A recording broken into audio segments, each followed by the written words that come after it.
to the paradox as to how, while ostensibly supporting a two-state solution, the various state members oppose the admission of the state of Palestine as a regular member of the United Nations.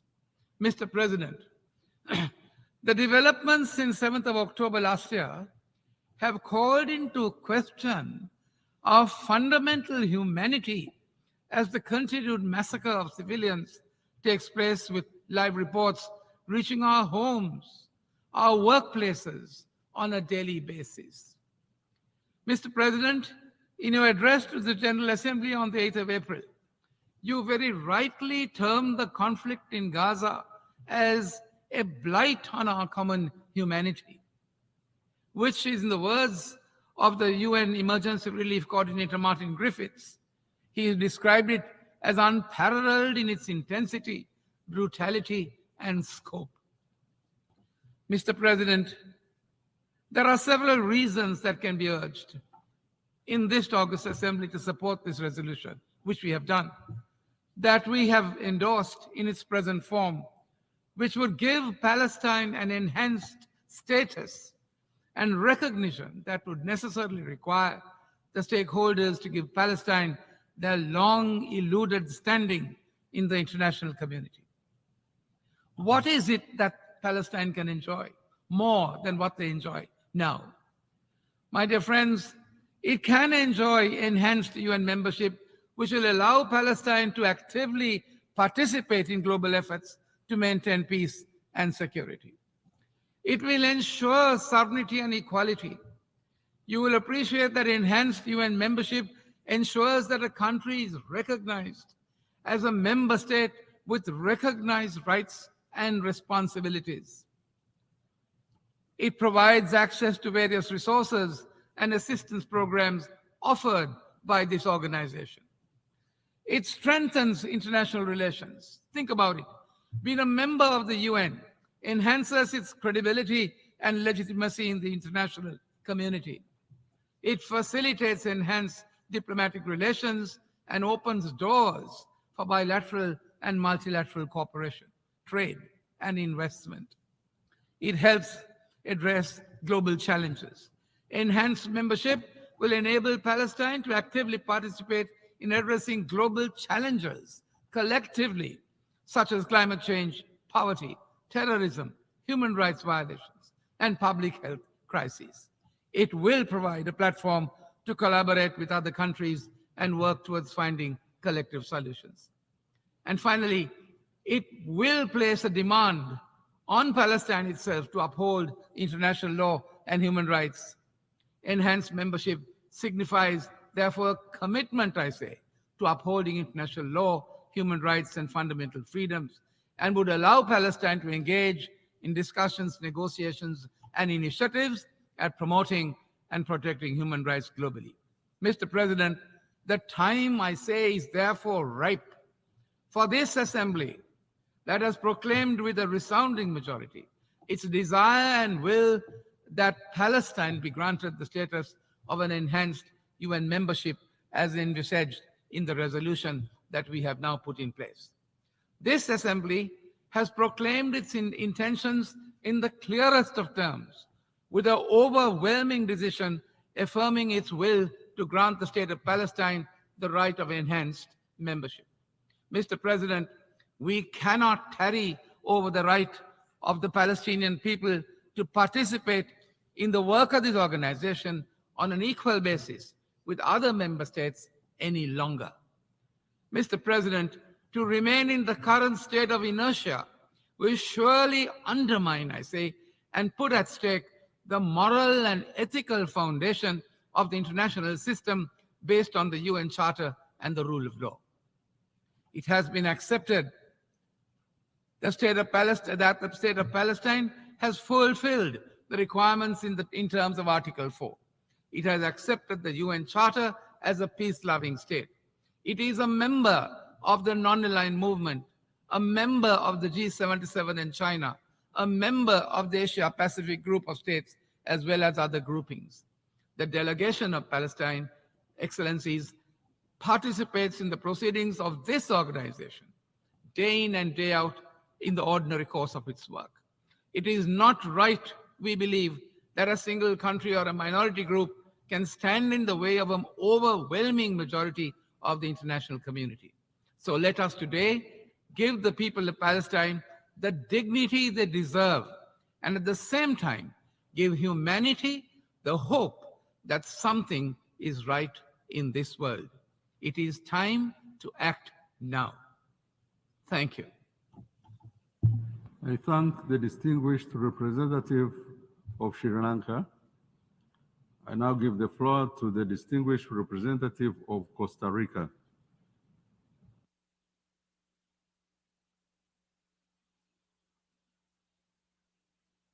Señor Presidente. Mr. President,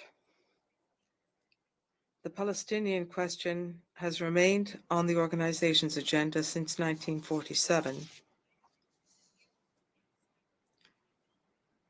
This General Assembly granted Palestine non-member observer status in the United Nations in 2011, following the Security Council's rejection of its application for full membership. 13 years later, Palestine's application has been revitalized.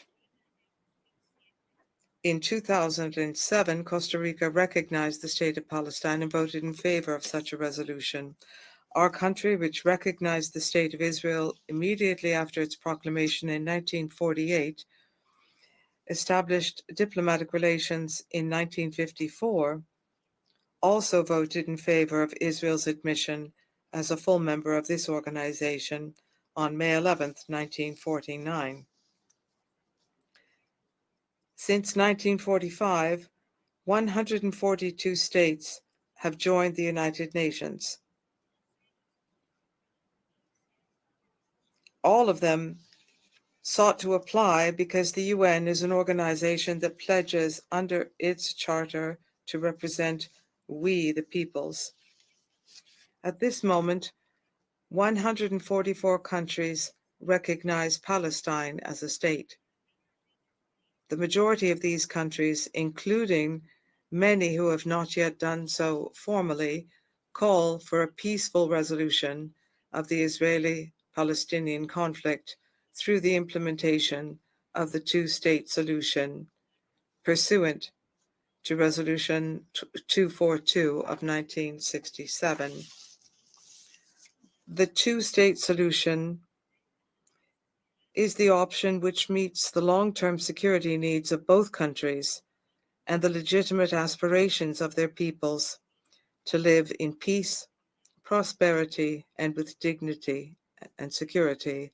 It is inconsistent to advocate for the two-state solution, yet deny full state recognition to one of them. Only in situations of equal rights and equal recognition of their legitimate aspirations can we advance a just and equitable solution for both countries and primarily for both peoples. Both must be able to fulfill their right to self-govern and to be recognized. Costa Rica voted in favor of this resolution. To articulate the urgency of this call, we trust that the Security Council will do the right thing. Within this organization, it is time to welcome the 194th state, the State of Palestine, in accordance with our founding principles. If we manage to have both states with the same international recognition in this organization, we will be closer to a real possibility of peace, security, and reconciliation for the Middle East and greater hope for the entire world. Thank you. I thank the distinguished representative of Costa Rica. I now give the floor to the distinguished representative of Norway.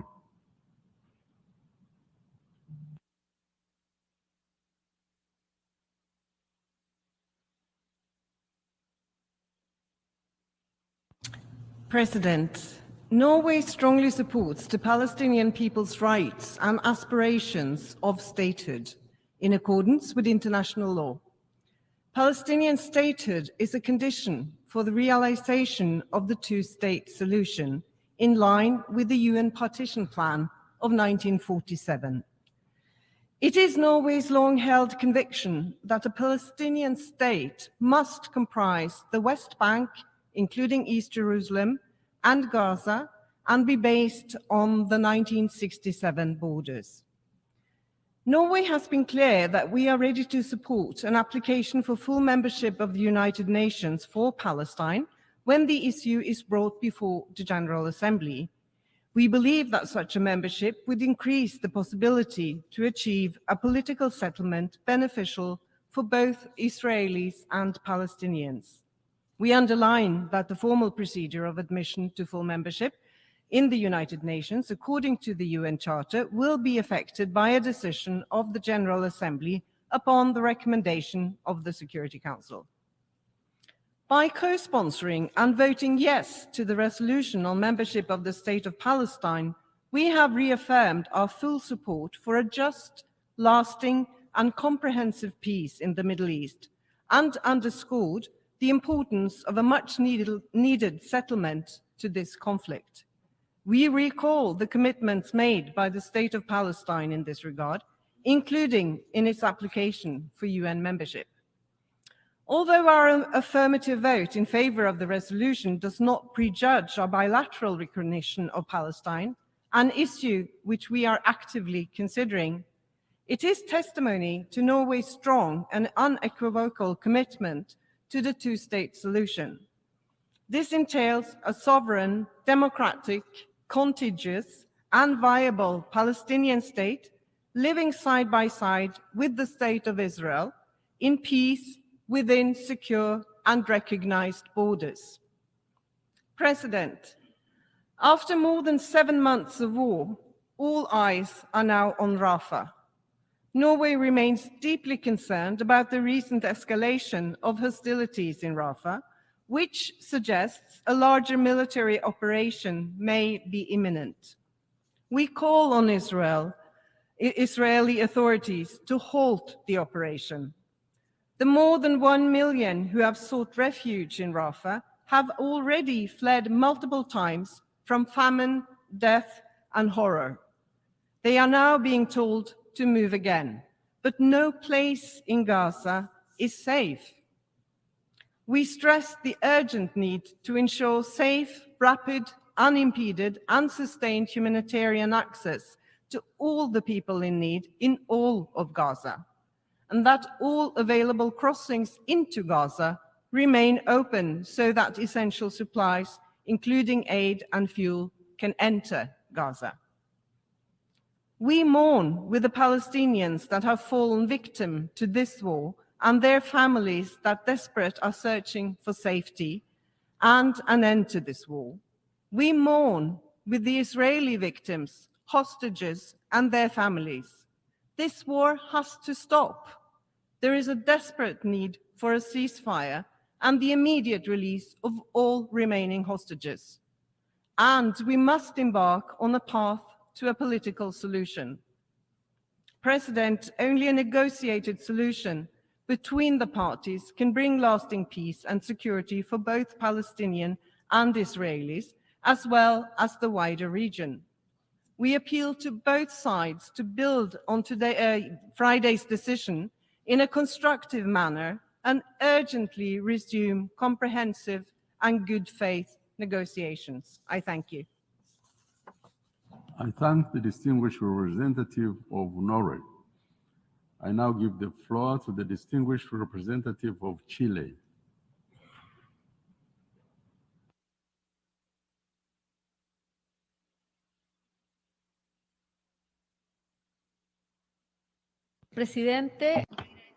President, we welcome the convening of the 10th emergency special session of the General Assembly to discuss the draft resolution submitted by the UAE on behalf of the Arab group, determining that the State of Palestine fulfills the prerequisites to become a member of the United Nations in accordance with Article 4 of the Charter, and therefore must be admitted as a member of the United Nations.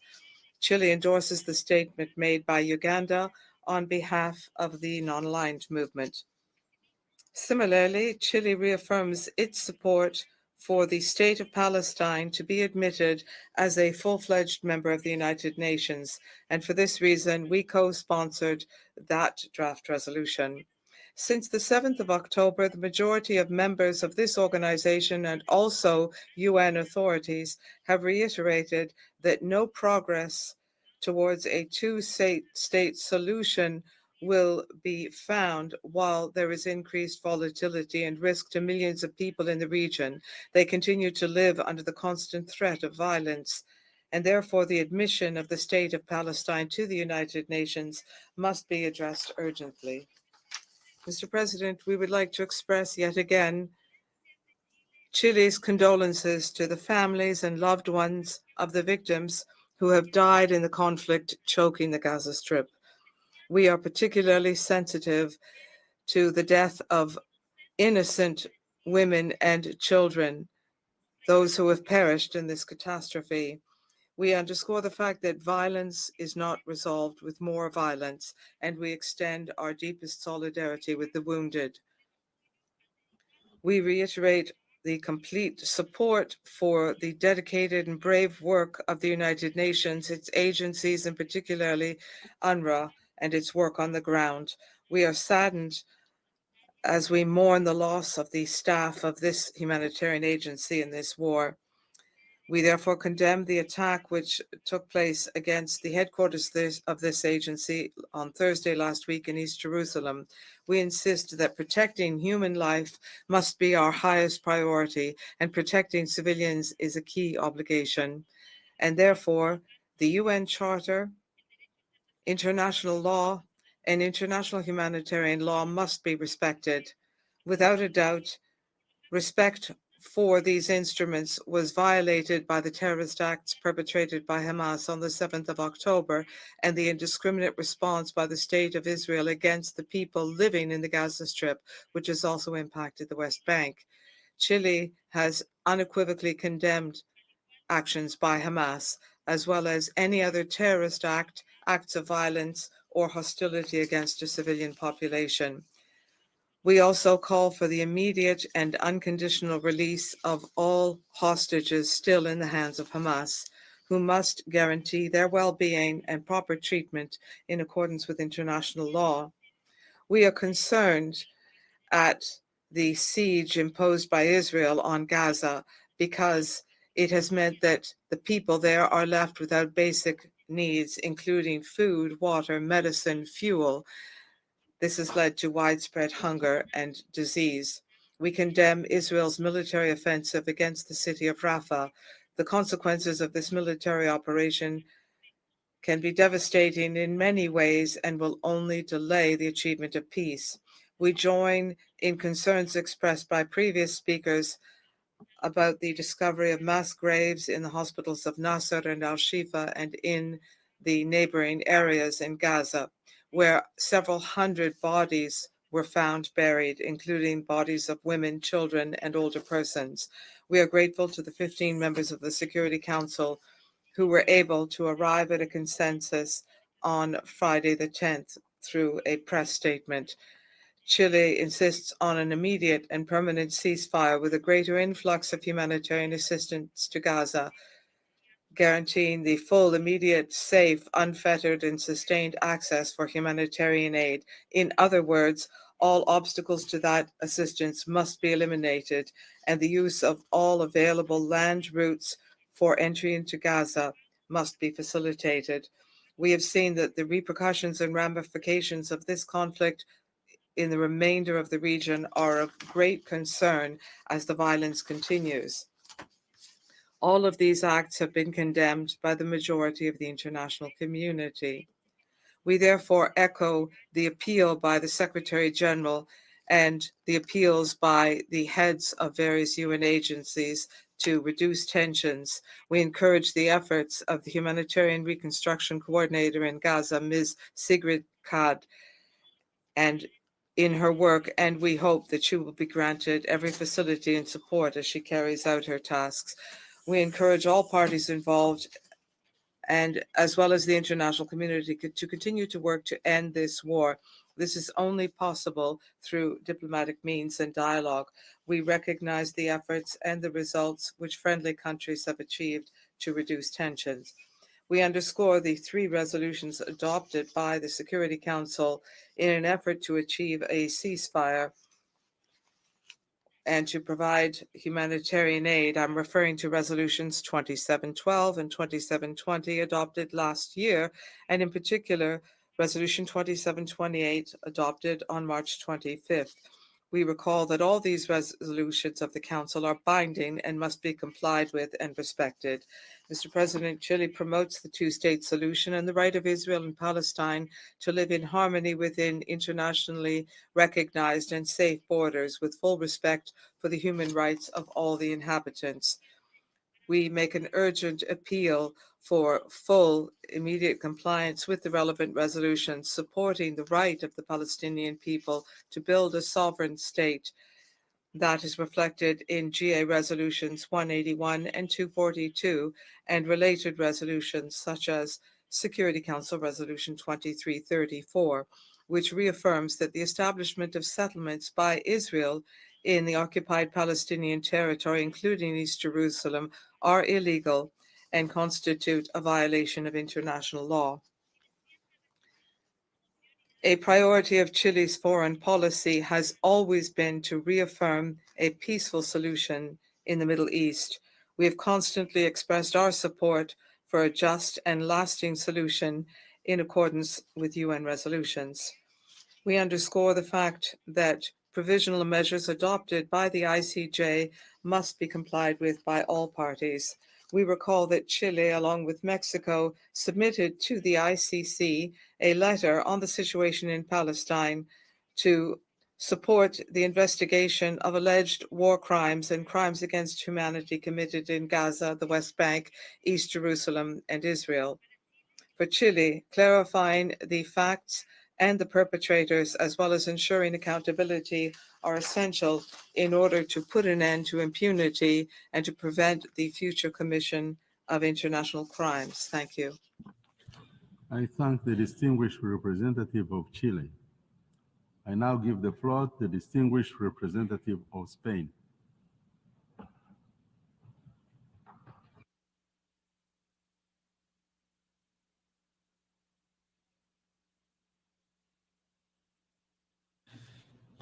Señor presidente, Mr. President, this debate is taking place in a very serious situation in Grava, where a military offensive in Raba would further aggravate the devastating humanitarian crisis and lead to greater regional instability.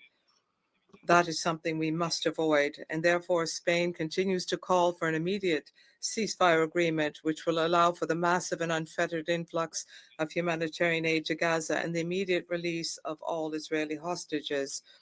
As soon as a ceasefire takes hold, we must work to consolidate it and to begin the post-crisis work. It will be essential to support the Palestinian Authority, which should govern Gaza and the West Bank. We condemn the attack against the UNRWA installations in Jerusalem, which took place last week, and we recall the obligation established under IHL to protect humanitarian workers. Mr. President, the national aspirations of Israelis and Palestinians and their wish to live in peace and security are legitimate wishes, and they must be met. The lack of a satisfactory solution is at the heart of this long-standing cycle of violence. Spain welcomes the adoption of the resolution on Friday, which my country welcomed and sponsored. It aims to bolster modalities for Palestine's participation in this assembly, which will begin the practice of acknowledging Palestine in its national capacity. We support and look forward to the prompt inclusion of Palestine as a full-fledged member of this organization, and with the support of the international community, it will give greater legitimacy to the Palestinian state, and it will remove extremism from public space. This is the best guarantee of security for Israel and for the region. Moreover, We seek to balance the discussion between the parties in negotiations which will take place to finalize the peace process and which got underway at the Madrid conference more than 30 years ago. Finally, with this recognition, we seek to bolster coherence and respect for international legality. We do not hold with double standards. Mr. President, in order to work towards a two-state solution, Spain has proposed a peace conference with the parties and the international community. This proposal has already been endorsed by the European Union, the League of Arab States, the Organization of Islamic Cooperation as well, more than 80 of the states which make up this General Assembly, and therefore we reiterate the appeal for this United Nations organization to endorse this proposal and to lead this process. Thank you. I thank the distinguished representative of Spain. I now give the floor to the distinguished representative of El Salvador.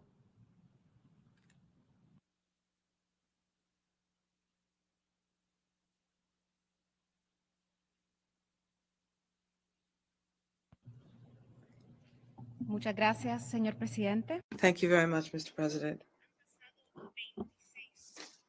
26 years have passed since the very first time the emergency, the 10th special session of the General Assembly was held in 1997. Once again, the General Assembly is meeting on the issue of the Middle East in a context where millions of people have fled their homes seeking refuge elsewhere. Tens of thousands of them, most of them women and children, have lost their lives, and the humanitarian crisis is worsening every day, far rather than improving. My country joins its voice of concern at the suffering of the people in the Gaza Strip. They cannot even meet their most basic needs, such as food, water, medical supplies. This has directly impacted the lives of thousands of innocent people. To seriously address the full membership of Palestine in the United Nations is part of the current situation, and it is an imperative. We recognize and have had relations with Palestine for more than a decade, and we are very concerned by the great suffering of its people. My country, therefore, has had no doubt in providing firm support for this resolution adopted at this ESS. Admitting the state of Palestine as a full-fledged member of the United Nations is a crucial step towards the achievement of a just and lasting solution to this conflict and to ensure stability in the Middle East. It is a reaffirmation of the states' commitment, the states which make up this United Nations, to fulfill their own purposes and principles, fully respecting the dignity and the rights of the Palestinian people, including their right to self-determination and also to live in peace. Mr. President, as we have said recently, we regret the fact that the Security Council has been addressing this issue for more than 7 decades and acting on behalf of the entire membership of the United Nations. And having adopted hundreds of official statements, it has not been capable of adopting a fair, lasting, wide-reaching solution to the Palestinian issue. And therefore, we appeal to the Security Council to recognize the need for the Palestinian people to exercise their right to self-determination and to make the two-state solution a reality.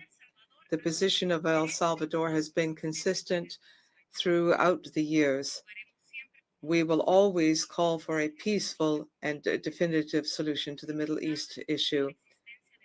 We recognize the need for 2 states. That is the will expressed in the binding resolutions of the Security Council as well as in the resolutions of the General Assembly. Let me reaffirm that in admitting Palestine as a full-fledged member to this organization, today, that effort is more important than ever. El Salvador supports the Palestinian people and their right to self-determination. We urge the Security Council to reconsider this issue of maximum international importance and to take a positive stance in for justice, peace, and humanity, and for the rights of all peoples. While this resolution does not give Palestine the status of full-fledged membership in this organization, we believe that it will help support our customary practice and its involvement in a number of international fora. This context will enable the Palestinian state progressively to exercise its legitimate right to have a more fair and equal impact on the work of the United Nations. El Salvador joins in solidarity with the Palestinian people, and we reiterate our commitment to peace and security and justice in the region with full respect for international law and also for the UN Charter. Let me conclude by reaffirming my country's commitment to work together with all member states to ensure a peaceful and lasting solution to this conflict. We trust that this General Assembly, through the ESS, will continue to act decisively to put an end to the suffering of the Palestinian people. Thank you very much, Mr. President. I thank the distinguished representative of El Salvador. I now give the floor to the distinguished representative of Brunei Darussalam.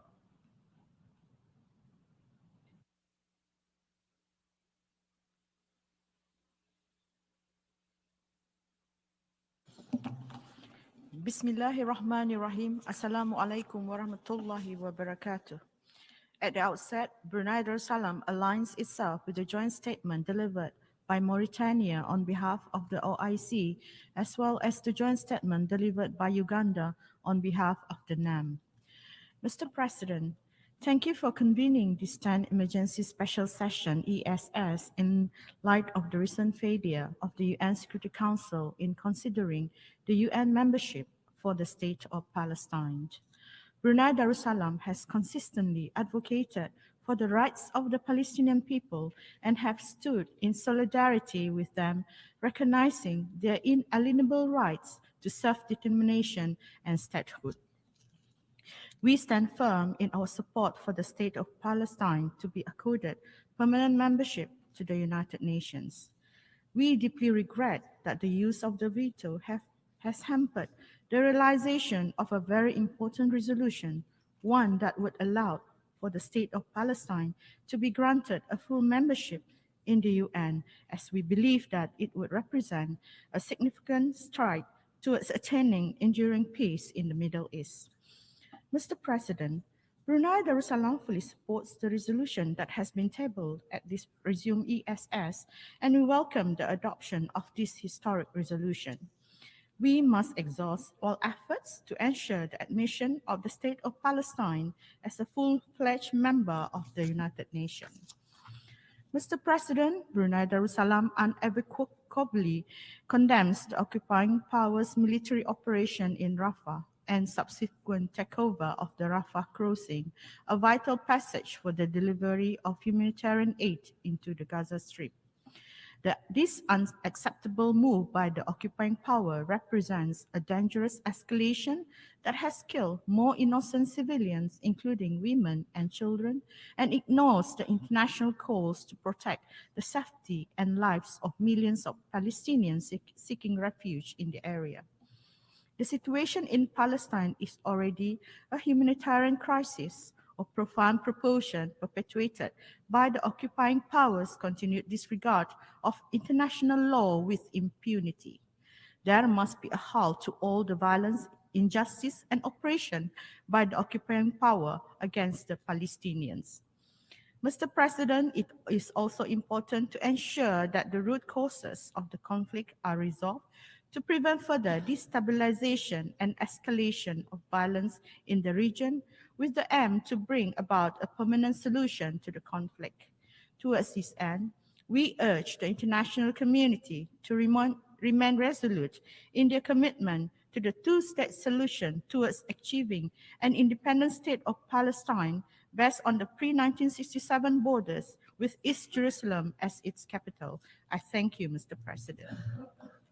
I thank the distinguished representative of Brunei Darussalam. I now give the floor to the distinguished representative of Oman.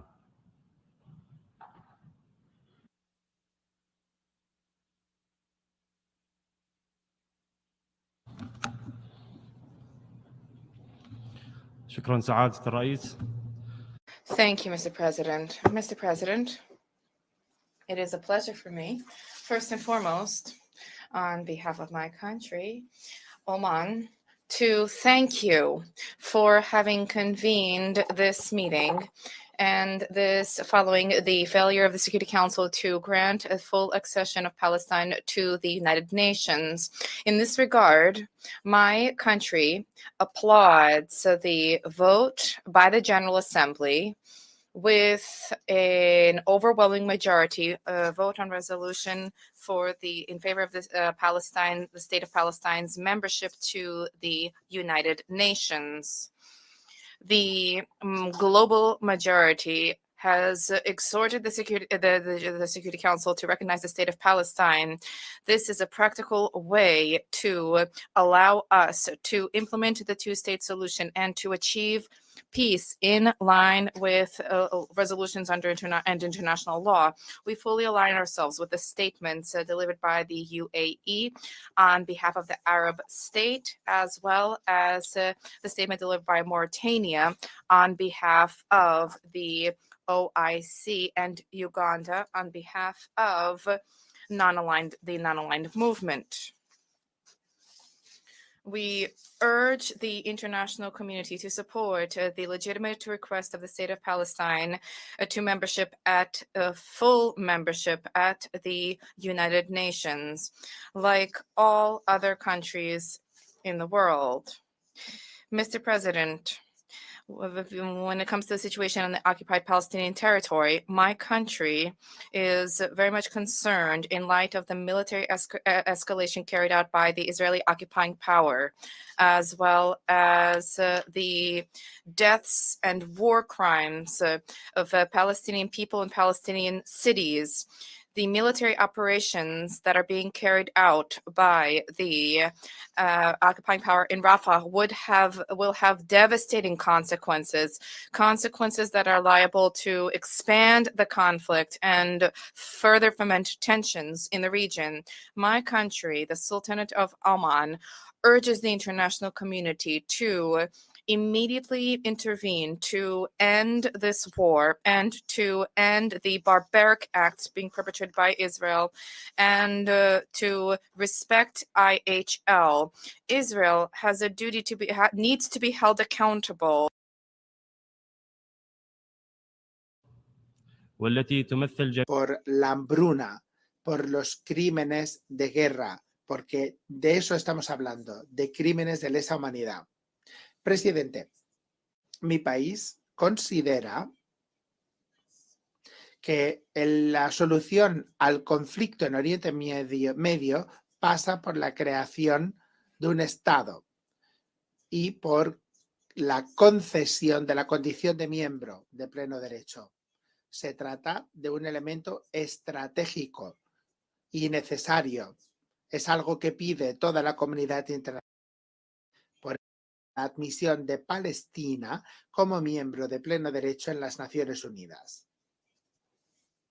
Rechazar esta solicitud es una amenaza a la paz y seguridad internacionales y deja en entredicho la credibilidad del Consejo, que aplica un doble rasero. Para concluir, insistimos en nuestro apoyo a los esfuerzos de paz y a la solución biestatal, con coexistencia pacífica. Rechazamos todos los proyectos que se han presentado contra la paz y en contra de la solución de dos estados. Apoyaremos las exigencias legítimas del pueblo palestino y el hecho de que puedan convertirse en miembros de pleno derecho en Naciones Unidas. Muchas gracias. Doy las gracias al distinguido representante de Omán y ahora ofrezco la palabra a la distinguida representación de Marruecos.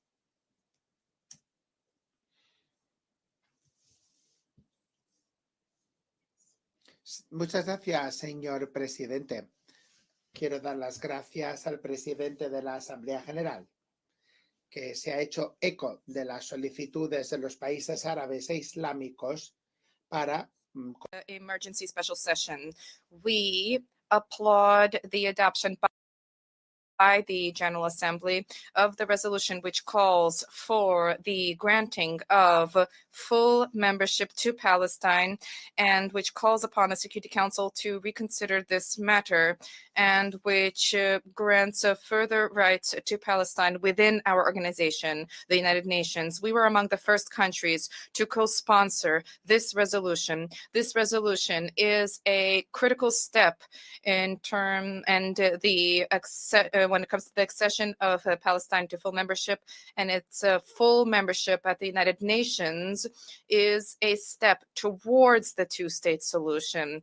And my country, under the aegis of His Majesty the King, it has been chairing the Commission on Jerusalem, and we wish to reiterate the legitimate demands of Palestine, inter alia the right to establish a Palestinian state within the 4 June 1967 borders with East Jerusalem as its capital. Mr. President, there is a genuine humanitarian catastrophe that has been unfolding for the past 7 months in Gaza, and this has repercussions for both the region and the entire world. We have condemned the Israeli military actions undertaken in the Strip, these actions which run counter to international humanitarian law. There are thousands of victims, civilian casualties, health infrastructure is being destroyed, and educational infrastructure is also being destroyed, which undermines the ability to uphold IHL. We emphasize the need for a ceasefire and the need for access to humanitarian assistance in sufficient quantities in a safe, secure, and unimpeded way in the Gaza Strip. And my country has participated in these efforts since the outbreak of this crisis, and we have done so following the orders of His Majesty the King. Furthermore, we wish to reiterate the importance of a protection of civilians and the importance of the protection of humanitarian personnel in line with IHL. Furthermore, there's a need to release the hostages and detainees and prisoners. Mr. President, my country believes that it is not possible to accept the threat of expansion of the conflict, including into Rafah. This would have devastating humanitarian consequences. Moreover, we categorically reject the forced displacement and the collective punishment of civilians. We object to any measures against Jerusalem and the Al-Aqsa Mosque. Jerusalem needs to remain the symbol of peaceful coexistence of the three monotheistic religions. Mr. President, to conclude, let us recall the statement delivered by His Majesty the King during the 15th OIC conference in Gambia in 2024, and I quote, "We call upon affluent countries to shoulder their historic responsibility and to embrace the path of reason to meaningfully engage in reversing this devastating situation and to establish conducive conditions for a meaningful peace process, and this with the aim of achieving a two-state solution." End of quote. Thank you very much. Thank the distinguished representative of Morocco. I now give the floor to the distinguished representative of Mauritius.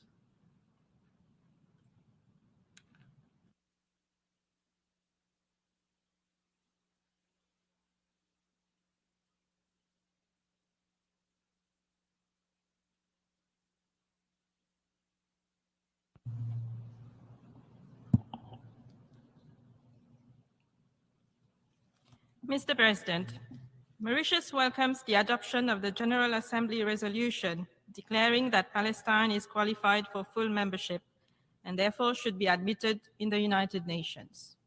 The resounding support garnered from the General Assembly on this historic resolution is a meaningful achievement. We have witnessed the triumph of solidarity and justice towards Palestine and the Palestinian people as the international community affirms its rightful place among the family of nations. The result achieved is more than timely and is the logical consequence of the adoption of the 2012 UN resolution granting the status of non-member observer to Palestine, which Mauritius supported. Mr. President, Mauritius has consistently stood in solidarity with the Palestinian people, affirming their legitimate right to self-determination and their aspirations for the establishment of a sovereign, viable, and secure Palestine state through peaceful means. We are convinced that the admission of Palestine as a full-fledged member of our organization would be a major step ahead towards the recognition and implementation of the two-state solution in accordance with all relevant United Nations resolutions and international law. Mauritius has consistently supported the application made by Palestine for membership in the UN, including its admission as a member of the UNESCO in 2011. Since 2012, we have actively advocated for Palestine's full membership in the United Nations through various resolutions. We hold the view that the United Nations and the international community bear a solemn responsibility to uphold the dignity of the Palestinian people and safeguard their fundamental rights, including the right to statehood and security. Furthermore, Mauritius believes that Palestine fulfills all necessary criteria to be acknowledged as a sovereign state. Its accession, therefore, would be in accordance with Article 4 of the United Nations Charter. Mauritius joins the call for the Security Council to reconsider Palestine's application for membership. The dire humanitarian crisis unfolding in Gaza underscores the urgent need for action on part of our organization. We firmly believe that granting full membership status to Palestine will pave the way for peace, facilitated under the auspices of the United Nations and the international community. Mr. President, Palestine has for far too long been denied the right to be fully part of this organization. We believe that this resolution will pave the way for a just, lasting, and comprehensive peace in the Middle East. I thank you. I thank the distinguished representative of Mauritius. I now give the floor to the distinguished representative of Dominica on behalf of the Caribbean community.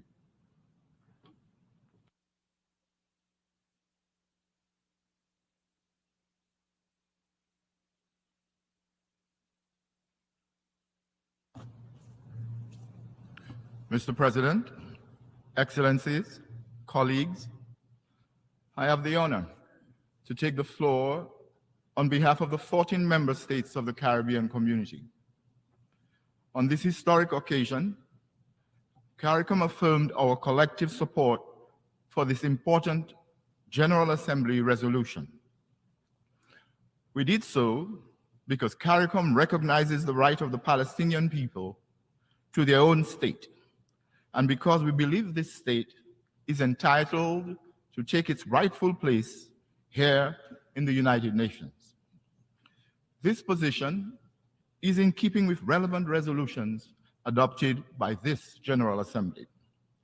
We take this opportunity to reiterate our great distress at the ongoing violence and deteriorating situation in Gaza, which has resulted in the tragic loss of civilian lives, including the deaths of women and children on an unprecedented scale, and widespread displacement and suffering. We are particularly concerned at the escalating situation in Rafah and urge maximum restraint to avoid a catastrophe of unprecedented proportion. CARICOM reiterates its strong condemnation of the attacks by Hamas and the taking of hostages on 7 October 2023, as well as of the Israeli actions that violate international humanitarian law and the human rights of the Palestinian people.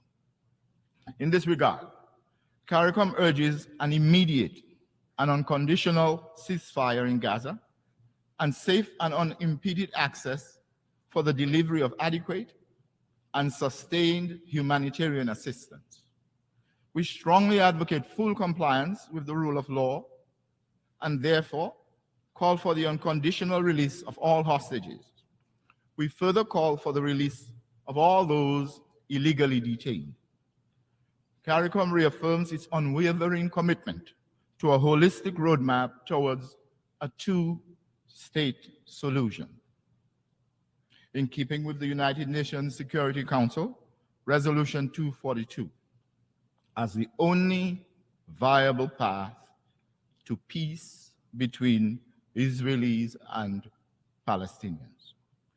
The community therefore calls for a renewed commitment to a peaceful resolution of the Israeli-Palestinian conflict through meaningful dialogue and negotiation, and calls upon the international community to play a constructive role in facilitating a lasting solution to the conflict and achieving a durable peace that guarantees the human rights, dignity, and security of both sides.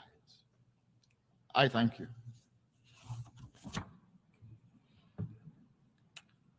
I thank the distinguished delegation representative of Dominica, and I now give the floor to the distinguished representative of Maldives.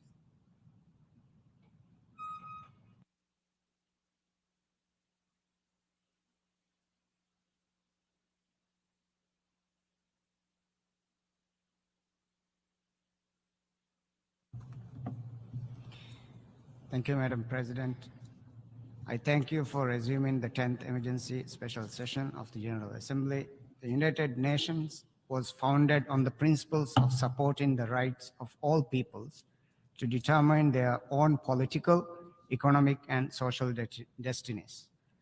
The General Assembly remains the only dedicated space where we, the people of the United Nations, can convene to advocate for justice, for human rights and dignity, for peace and freedom. We all agree that the peace is long overdue. We have made calls for a ceasefire for de-escalation. We have desperately pleaded for the protection of Palestinian civilians and their legal and humanitarian rights. The difficult point of contention within this hall has been on the question of how to bring a just and lasting peace. The goal must be to take action for peace. The Maldives commends the United Arab Emirates for taking the initiative to put forward the resolution determining that Palestine is ready to be admitted as a member of the United Nations. As a proud co-sponsor of this resolution, we are moved by overwhelming support extended by member states to the Palestinian cause by voting yes on the resolution. Our collective call sends a strong message to the Security Council to reconsidering the application of the Palestinian for full UN membership favorably. The Maldives commends the tireless efforts on the ground in Gaza, at the United Nations, and across the world to stop the suffering borne by the Palestinian people. The Maldives recognizes the relentless determinations of organizations like UNRWA in Palestine. They are the heroes who have allowed us to hold on to hope against all the odds. In the face of the immense humanitarian tragedy taking place in Palestine, the Maldives reiterates its call to all member states to act with urgency. Madam President, Israel's impunity must end. Israel's rejection of the ceasefire last Monday demonstrates that its intention has always been to land grab, enforce apartheid policies, and commit genocide. The systematic, deliberate, and brutal attacks against the Palestinian people did not begin on 7th October. Israel has inflicted collective punishment mass destruction, forced displacement, and unimaginable trauma on the Palestinian people over 7 decades. Israel's ongoing operation in Rafah is the latest and most terrible of its aggression. There are more than 1 million Palestinians in Rafah who have been driven into the city for shelter. Many of them are children. Many of them are sick, injured, malnourished, traumatized, and living with disabilities because of Israel's action. Israeli supporters must do more than make hollow statements to hold it accountable. The Maldives calls on Israeli supporters to stop supplying Israel with weapons and to make Israel comply with the obligations under international law and international humanitarian law. We can only bring comprehensive solution to the conflict in the Middle East with a recognition of Palestine. The Maldives remains resolute in supporting the Palestinian people in their inalienable right to self-determination. The Maldives further reiterates its call for establishment of a sovereign and independent state of Palestine, with East Jerusalem as its capital in line with the pre-1967 borders. Maldives once again implores the Security Council to favorably reconsider the admission of the State of Palestine as a member of the United Nations, as urged by the General Assembly resolution adopted on Friday. I thank you.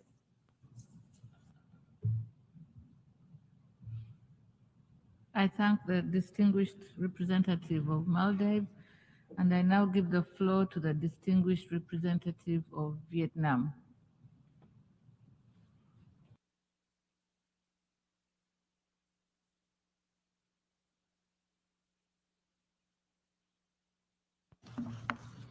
Madam President, I wish to thank the President of the General Assembly for resuming this emergency special session. Vietnam aligns itself with the statement made by the distinguished representative of Uganda on behalf of the non-aligned movement. Madam President, more than 7 months into the Gaza conflict, peace prospects remain elusive. Fears of escalation into regional war are growing amidst direct confrontation between the region's major military powers. There's no sign of diminished violence or an end to civilian deaths. Vietnam is deeply concerned about these increased hostilities and tension. The impending ground offensive on Rafah in particular would take an unimaginable toll on civilians, especially on women and children, and further aggravate the ongoing humanitarian crisis. Vietnam strongly condemns all forms of indiscriminate violence, targeting civilians and critical civilian infrastructure. We firmly oppose all acts in violation of the sovereignty and territorial integrity of any state. In this regard, Vietnam urges all parties to exercise utmost restraint, engage in dialogues, and strictly abide by international law, the UN Charter, and relevant UN resolutions. We renew our call for an immediate cessation of hostilities and violence and unconditional release of all hostages. We urge that all measures are taken to ensure unimpeded delivery of humanitarian assistance and reaffirm Vietnam's continued support for UNRWA's central role in this regard. Vietnam supports all ongoing diplomatic efforts towards an immediate and permanent ceasefire in Gaza to put a stop to civilian casualties and sufferings. In the long run, a lasting, just, and peaceful resolution to the Gaza conflict and the Middle East peace process can only be achieved through the two-state solution in conformity with international law and relevant UN resolutions. We are disappointed that last month, the Security Council once again failed to reach agreement on the overdue admission of Palestine as a UN member state. This goes against the will of not only the Palestinian people, but also the majority of the international community. Artificial and political motivated obstacles continue to hinder Palestine's legitimate quest for further membership. Mr. President, Vietnam stands with the Palestinian people in the plight to exercise their inalienable right to self-determination and supports Palestine's early admission to the United Nations. Our long-standing solidarity and unwavering support for the Palestinian people are deeply rooted in our common and long struggle for sovereignty, territorial integrity, independence, freedom, and the pursuit of happiness of our peoples. Vietnam's own path to the UN membership was a long and arduous one. It fell victim to the Security Council veto on numerous occasions. The many barriers and obstacles, however, did not stop the irreversible course of history and prevent the peace-loving nation of Vietnam's eventual admission to the United Nations in 1977. We witnessed history last Friday as the State of Palestine inched closer to full membership with the adoption of the GA resolution that allows Palestine greater engagement in the work of the UN. Vietnam co-sponsored and voted in favor of this monumental resolution together with a large majority of this august body. The legitimate aspirations of millions of Palestinian people, Palestinian for peace, development, and equality must not be denied.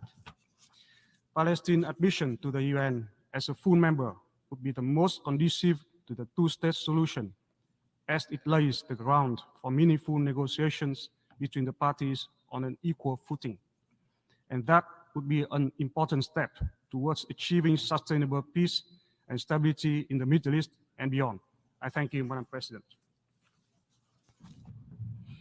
I thank the distinguished representative of Vietnam, and I now give the floor to the distinguished representative of plurinational state of Bolivia.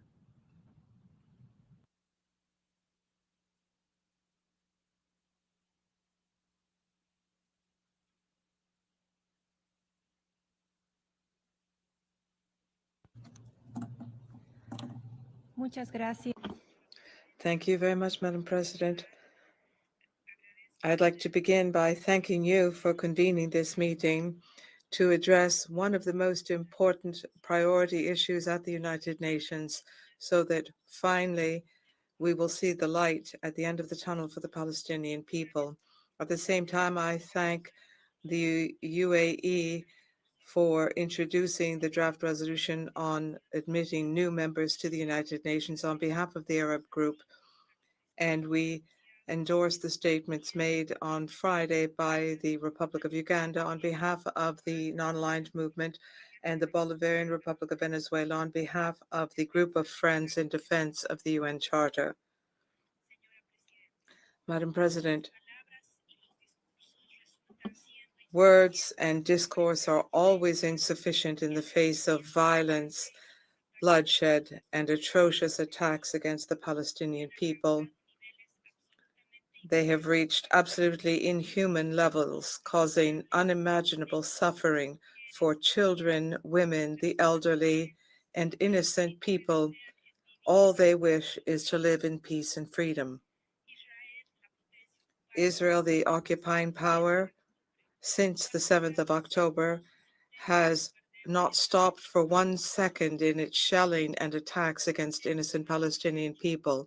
To date, more than 34,000 people have been killed, and 1.7 million people, which represents some 75% of the population, have been displaced throughout the Gaza Strip because there is now no safe place for them. On the 15th of May, the Palestinians will recall the Nakba Day, which recalls the events of 76 years ago when the world stood by with its arms crossed and watched hundreds of thousands of Palestinians who were forced to flee or who were expelled from their homes. And it seems today that we are going to witness an imminent military offensive by Israel in Rafah, despite the appeals of the international community to avoid that, a new genocide in Gaza. In addition to that, there has been a complete blockade on the influx of humanitarian aid. President, I take this opportunity to share with you that last week, my country provided more than 90 tons of supplies through the Red Crescent in Egypt, destined for Gaza. Primarily, the supplies include basic foodstuffs and medicine, as well as other supplies, and we ask that the distribution not be impeded. President, distinguished colleagues, the United Nations has a historic debt to the Palestinian people. More than 7 decades ago, it promised to provide a two-state solution, and regrettably, today, for a number of circumstances, it has not complied with its promises to Palestine. It is now time for the international community to fulfill all relevant resolutions on this issue without any further delay or obstacle by Israel and its protector. For that reason, my country welcomes the commitment and the decision by all states who voted in favor of the resolution on admitting new members to the United Nations. As Bolivia has done in the past, we co-sponsored and voted in favor. This is our firm commitment and show of support for the admission of Palestine as a full-fledged member to the United Nations. The inclusion of Palestine is not just an act of justice and recognition, but rather it's also one small step towards peace and stability in the region. Palestine has proven its commitment to the principles, the founding principles and values of the United Nations, and it meets the prerogatives of the UN Charter, in particular with prerequisite number 4 for its admission as a full-fledged member of the United Nations.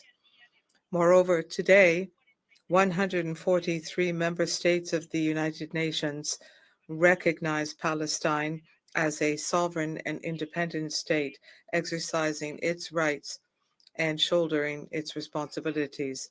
Moreover, the admission of Palestine as a member of the United Nations is an essential step towards building a more just and fair world order, where all nations are treated with equal respect and dignity.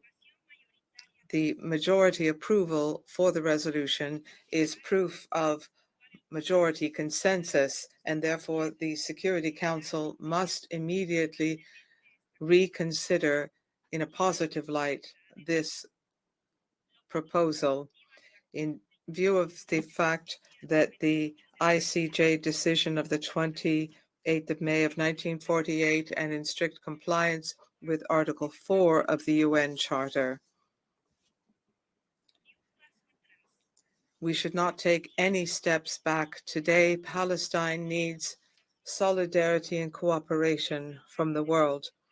And now we must come through with our promises, a free and independent sovereign state within the 1967 borders with East Jerusalem as capital. Thank you. I thank the distinguished representative of the plurinational state of Bolivia, and I now give the floor to the distinguished representative of Cuba.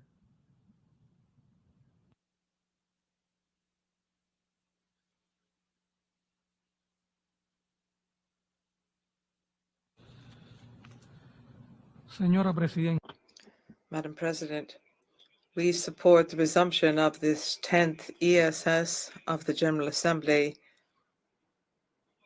Cuba co-sponsored and supported the draft resolution L30/Rev1, which was recently adopted in this General Assembly to allow for the admission of the State of Palestine as a full-fledged member of the UN organization. Without further delay, we must reverse the historic injustice which has denied the Palestinian people the right to participate on an equal footing in the United Nations. It's unacceptable and shameful that the government of the United States has self-proclaimed to lead democracy worldwide, is once again abusing its anti-democratic veto power to be complicit with Israel and to block the clear majority opinion of the international community. The Security Council was designed to act on behalf of the member states of the organization for the maintenance of international peace and security, and not to protect hegemonic interests of the United States or the intentions of Israel. The international community cannot allow this unsustainable situation to continue. The veto power is an arbitrary power and is denied Palestine its rightful admission to the United Nations. This would be an essential step for working towards a wide, sweeping and fair and lasting solution to the Middle East problem. This calls for the true exercise by the Palestinian people of their right to self-determination and their right to build their own independent and sovereign state within pre-1967 borders with East Jerusalem as capital. There is no other effective way of ensuring once and for all that this spiral of violence will end so that we can save lives and set the path for peace. 104 countries have now recognized the state of Palestine, and the figure continues to rise. The state of Palestine is an active member of the international community in multilateral fora and is subject to the rights and obligations of a number of international instruments. The draft resolution, which was approved, gives justice because it recognizes that Palestine fulfills the conditions to be a full-fledged member of the UN. Madam President, Cuba once again calls for an immediate and permanent ceasefire in the illegally occupied Palestinian territories. We call for an end to violence and to warmongering. Humanitarian aid must be provided urgently in sufficient amounts for the Palestinian people. We must put an end to the forced displacement of the Palestinian people. They have a right to live there. We firmly condemn the killing of civilians, in particular women, children, and humanitarian workers from the UN system. The indiscriminate shelling against the people in Gaza and the destruction of housing, civilian infrastructure, and hospitals, as well as the denial of basic services for the people, have further worsened the precarious humanitarian situation as a result of the blockade on the Gaza Strip and flagrantly violate international humanitarian law. Nothing can justify such actions. This is a collective punishment and is a war crime and crime against humanity. Those who are opposed for various pretexts to a ceasefire should bear the responsibility for the serious fallout. Every day, more innocent lives are lost. We must not remain indifferent. Cuba is not indifferent. We remain committed to the Palestinian cause, and Cuba will continue to contribute to the best of its ability to legitimate international efforts to put an end to these atrocities suffered by the sisterly Palestinian people. Thank you. I thank the distinguished representative of Cuba, and I'll give the floor to the distinguished representative of Iraq.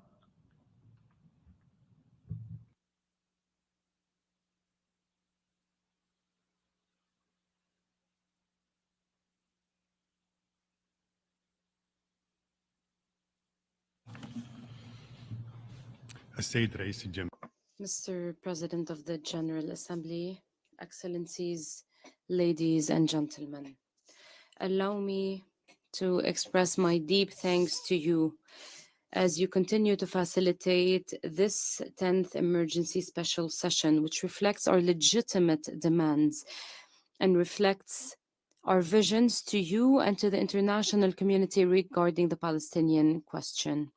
We strongly regret that the Security Council failed to adopt a resolution allowing Palestine full membership at the United Nations. This exacerbates Israeli violations of international law, international humanitarian law. This continues unabated. It steers the Palestinian people away from their legitimate right and right to self-determination, which they have been calling for more than 75 years under the worst discriminatory and coercive measures. Mr. President, the international community insisted on ending Israeli violations against civilians in Gaza. These violations have claimed the lives of more than 32,000 people and injured 77,000 others. The international community and the public opinion globally supported the right of the Palestinian people to live in freedom and dignity. However, the Palestinian question is going through a critical phase. The legitimate right of the Palestinian people are being disregarded. The Israeli occupation power continue to commit their worst crimes before the eyes of the international community. We look forward to seeing the state of Palestine and its patient people becoming full members at the United Nations alongside other peace-loving nations and peoples. Granting full membership to Palestine at the United Nations will allow it to contribute effectively and comprehensively to the work of this international organization. It will allow it to promote international legitimacy. This is an important step to ensure stability in the region. Hindering the recognition of the right of the Palestinian people to establish their state is not in line with the historic and legal responsibility that the international community should shoulder towards ending the occupation. We need to ensure a final and just solution for the Palestinian question. Palestine and its people for long years have been going through a conflict and suffering. The Palestinian people have the right to live in a prosperous and stable state which has a voice to add to international and regional relationships. Mr. President, we believe in justice and peace, and this is why we support the comprehensive and objective vision of the Palestinian question. We support the right of the Palestinian people. We strongly reject any hostile measures and policies against Palestinian people. It is important to make every effort to find a just, comprehensive solution to ensure a sustained ceasefire in Gaza to facilitate the delivery of humanitarian aid and relief to civilians. We reject any attempt by Israel to end this Palestinian question. Once again, we support the diplomatic efforts to ensure that the state of Palestine joins the United Nations as a full member in line with the UN Charter. We support the Palestinian people and their decisions to achieve their aspirations and their right to self-determination, as well as to establish a free state on their land with Al-Quds al-Sharif as a capital. In conclusion, we express our full appreciation to member states that voted for the right of the Palestinian people in their quest to achieve justice, self-determination, and international recognition. Supporting this step is a legal and humanitarian duty.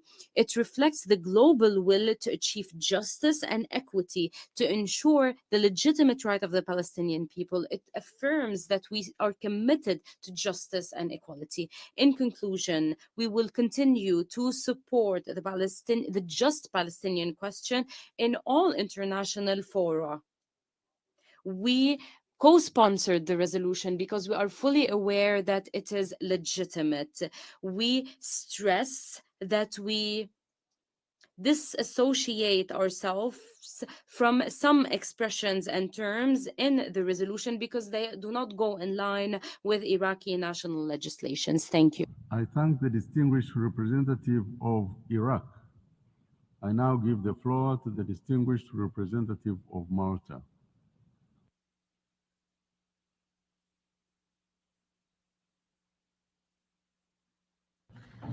President, Excellencies, Malta voted in favor and welcomes the adoption of the resolution adopted last Friday.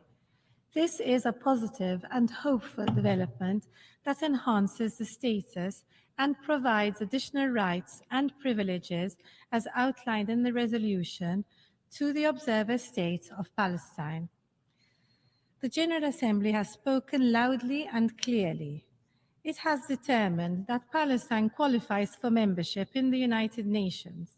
It has similarly recommended that the Security Council reconsider this matter favorably. As an elected member of the Security Council, we will heed this message. Malta underscores that the two-state solution remains the only realistic foundation for sustainable peace and stability in the Middle East. Membership in the United Nations, together with discussions between the parties, is an important step in that regard. A vote in favor of this resolution is consistent with the political horizon that enjoys the support of the international community. President, the war in Gaza has raged on for 7 months. The atrocious terror attacks of 7th October must not be forgotten, and those responsible must be held accountable. We reiterate our call for the immediate and unconditional release of the hostages. We also unequivocally condemn Hamas's rocket attacks at civilian population centers. However, the subsequent Israeli-Hamas war in Gaza has decimated entire families and communities, killing over 34,000 people, the majority of whom are women and children, with thousands more wounded or missing.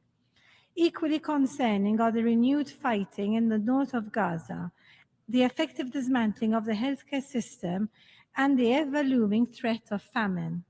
Regretfully, the conflict is now expanding into Rafah, and this will have unimaginable and unbearable humanitarian consequences. Malta firmly rejects any such offensive. To address this continuously deteriorating situation and to provide the space for the necessary scale-up in the delivery of humanitarian aid, Malta reiterates its call for an immediate and permanent ceasefire. We call for the immediate implementation of Security Council resolutions 2712, 2720, and 2728. And we reiterate that the provisional orders of the International Court of Justice on 26 January and 28 March must be complied with. Moreover, the calls for respect for international law, including international humanitarian law, by this Assembly cannot continue falling on deaf ears. On the humanitarian front, Israel must take all the necessary and effective measures to ensure, without delay, the unhindered provision at scale of basic services and humanitarian aid. We also stress the need for Rafah and Karim Shalom crossings to remain open and for their functionality to be expanded. All crossing points which can be used to deliver aid must be opened immediately. President, both parties must take the deal which is on the table. This will lead to the safe release of the hostages and the end to the carnage in Gaza. For the sake of Israelis and Palestinians alike, parties to the conflict must muster the political will to accept the ceasefire agreement. Only this will permit the necessary space for the advancement of a political horizon and the realization of a two-state solution along the pre-1967 borders, addressing the legitimate aspirations of both sides, with Jerusalem as the future capital of two states, living side by side in peace and security, in line with the relevant Security Council resolutions and internationally agreed parameters. I thank you. The distinguished representative of Malta. I now give the floor to the distinguished representative of Bangladesh.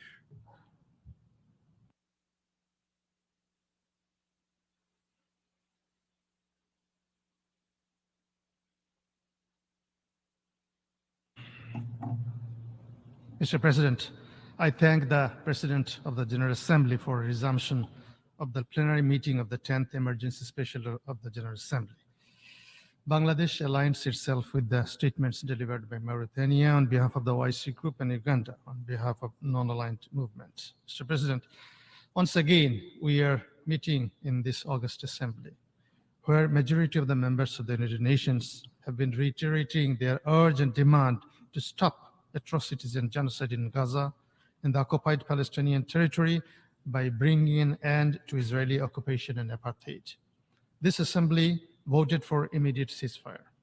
The Security Council passed resolution for immediate ceasefire, but we have been compelled to witness the Israeli atrocities continuing unabated at an unprecedented level of ferocity, resulting in increasing number of deaths of innocent Palestinians, of whom 70% are women and children.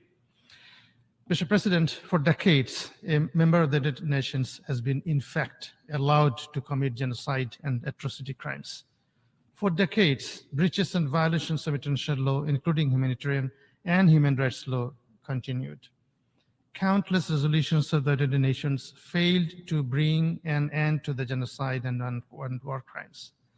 Mounting failure to ensure inalienable rights of the Palestinians and to establish an independent, viable, and sovereign state of Palestine has resulted in eroding trust in the United Nations, which we must reverse by doing the right thing, which is application of international law and international humanitarian law impartially and without any bias across the globe. Mr. President, it is the 76th year of Nakba, the historical injustice caused to the Palestinians. That happened just after the United Nations was established, with one of the objectives to establish conditions under which justice and respect for the obligations arising from treaties and other sources of international law can be maintained. Unfortunately, we are still struggling in this august body to ensure the rightful place of the State of Palestine in this august Committee of Nations. In this context, the General Assembly adopted the historic resolution ES-10/23 last Friday by a wide margin to grant new rights and privileges to Palestine and called on the Security Council to reconsider Palestine's request to become the 194th member of the United Nations. The vote indeed reflected the wide global support for full membership of Palestine in the United Nations, with an overwhelming majority of the countries expressed deep concern at the escalating death toll in Gaza and fears of an Israeli offensive in Rafah, where about 1.3 million Palestinians have sought refuge, which can bring once again widespread death and destruction, along with unspeakable misery for the Palestinians. We note with serious disappointment that the Council has been dysfunctional and paralyzed on repeated occasions on the issue of Palestinians' right for statehood. Today, once again, my delegation reiterates its steadfast position that Palestine's full membership in the United Nations may be instrumental in paving the way for a solution to the decades-long injustice and atrocities committed against the Palestinians. In the last 7 months, more than 35,000 Palestinians have been killed, thousands injured. Thousands of bodies are buried under rubble, and despite efforts by international community, there is no sign evident towards a solution. We all know how the initiatives for ceasefire has been jeopardized. We condemn the Israeli military attack in Rafah, where 1.5 million Palestinians have been sheltering, the majority in makeshift tents after fleeing from northern Gaza. The stubbornness of the occupying power by invading Rafah, irrespective of a truce deal, cannot be acceptable anyway. Before concluding, Mr. President, I thank all the member states who voted yes for the resolution AS/ES10/L30/Rev1. We now call upon the Security Council loudly and clearly to reconsider the UNGA's recommendation favorably in strict conformity with Article 4 of the Charter of the United Nations. I thank you, Mr. President. Thank the distinguished representative of Bangladesh. I now give the floor to the distinguished representative of Peru.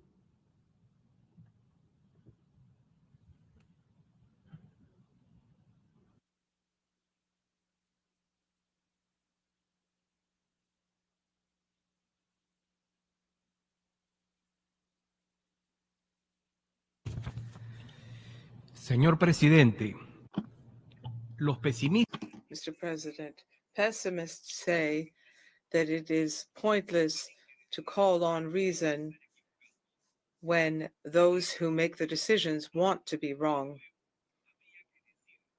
But drawing on a mystic from medieval times, we need to look at things with wisdom and resolve issues because of our calling for justice. The government of Peru reiterates its deep concern at the considerable worsening of the humanitarian situation in Gaza, where more than 1 million people, primarily women and children, have been displaced as they seek uncertain refuge. This situation has been further worsened by the recent military operations begun by Israel in the city of Rafah. Peru calls for the lifting of evacuation orders and is opposed to any forced displacement of the Palestinian civilian population because it runs counter to IHL. We understand that the international community, mankind, has called the members of the Security Council to comply faithfully with law and in good faith, and to act in accordance with the Charter, and to take actions immediately to protect the civilian population. Mr. President, Peru firmly ratifies, renews, and confirms its rejection of the terrorist attacks by Hamas. We condemn them unequivocally. There is no excuse for them. My country is also concerned, shares the international concerns at the escalation of violence throughout the Middle East, with the risk of seriously impacting international peace and security. These disputes must be resolved through peaceful means. There is no other acceptable path, no other option. The right to self-defense must be carried out within the framework of respect for international law, including IHL, taking into account the principles of distinction and proportionality. The civilian population must not be affected in any way. Mr. President, the current situation requires us to recommit ourselves honestly to the principles of the UN Charter. Peace and security, human rights and development are interlinked pillars. As Amina Mohammed, DSG, has said, we cannot achieve sustainable development or protect human rights without the foundation of international law, when rather the foundation of international law may be torn asunder at any moment. Therefore, Peru reaffirms that the Security Council resolutions and the provisional measures of the ICJ, whose statute is an integral part of the Charter, are binding in nature, and therefore they should be complied with effectively, fully, and immediately. Only under and through peace and security can we speak about development. Only under the auspices of peace and security can we speak about a sustainable future. The current international circumstances means that the multilateral system must offer safeguards for proper functioning of our system without any loopholes. That must work for all peoples without distinction in all their diversity for present and future generations. We are firmly committed to multilateralism and firmly defend the UN system. Moreover, we must comply with the principles of the UN Charter, which we believe the system therefore cannot tolerate any violation of international humanitarian law. The patent inaction of the Security Council is compromising the future of the organization. Peru reiterates the need for an immediate ceasefire. The swift and unconditional release of all hostages and guaranteeing of full, rapid, safe, and unfettered access for humanitarian aid to the civilian population in Gaza. Only in this way can we keep the situation in Gaza from becoming even more catastrophic. We are also committed to peace. This is consistent with our principled position on the Israeli-Palestinian conflict, and the government of Peru supports initiatives aimed at a long-term political solution with two states, Palestine and Israel. As in 1949, Peru voted in favor of Resolution 273, which admitted Israel as a member to the United Nations, and Peru supported the admission of Palestine when that country stepped before this body.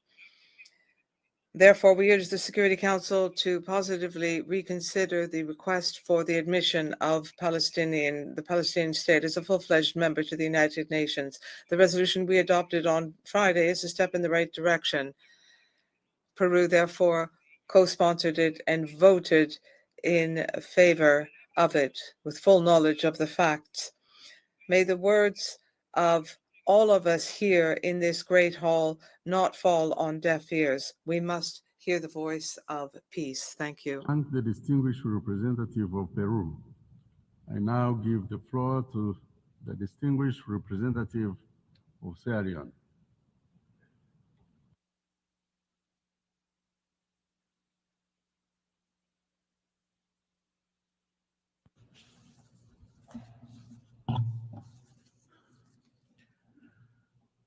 Mr. President,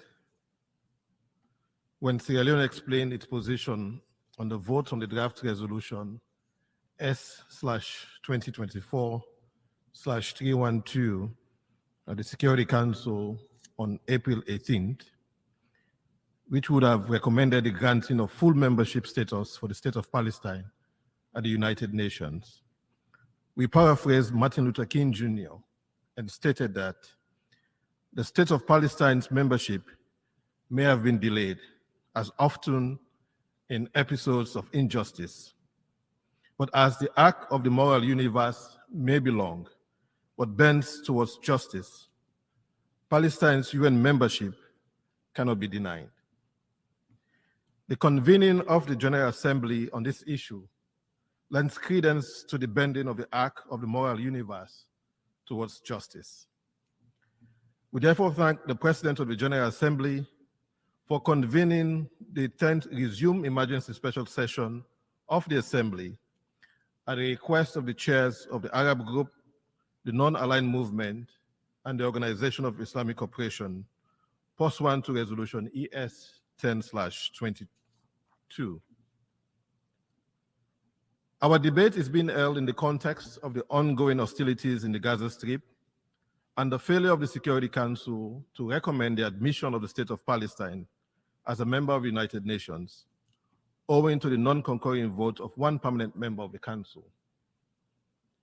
The 12 members of the Security Council have voted in favor of the draft resolution, represented about 7.6 billion of the world's population.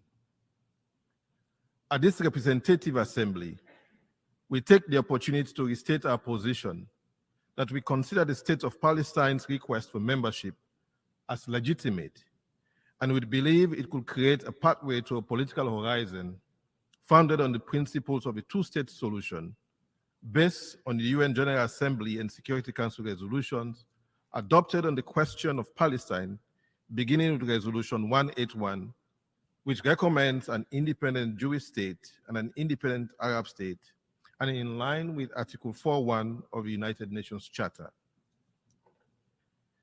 The recognition of the State of Palestine by 143 member states and the Holy See over the years also speak to the legitimacy.